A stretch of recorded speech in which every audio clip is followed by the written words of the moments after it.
সংযুক্ত কিষাণ মোর্চার আহ্বানে কৃষকদের অধিকার রক্ষায় আগামী 14 মার্চ দিল্লিতে আয়োজিত হবে মহাপঞ্চায়েত আন্দোলন।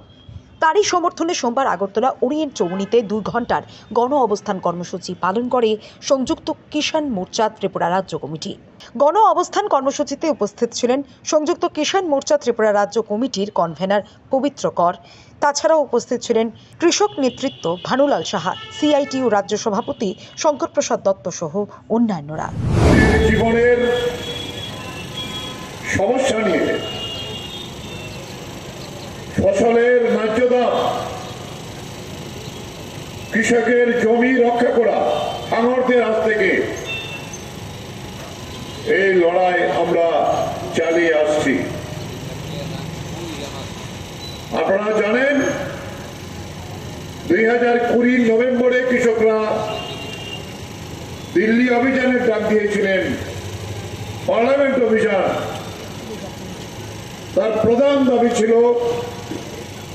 কৃষকের উৎপাদিত ফসলের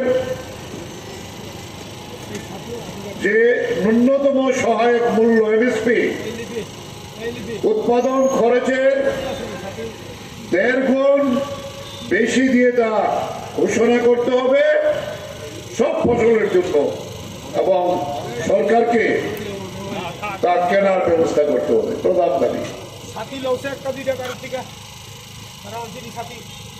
এই দাবির মধ্যে আরেকটা প্রধান দাবি ছিল, আপনারা এটা জানেন, নরেন্দ্র মোদী সরকার কোভিডের যখন পরিস্থিতি, ওই পরিস্থিতিতে সেখানে 3টি কৃষি আইন প্রণয়ন করেছিল, অর্ডিন্যান্স। প্রথম, তাতে কৃষকের জমি তাকে নিয়ে নেওয়া, এটাই ছিল তার মূল লক্ষ্য।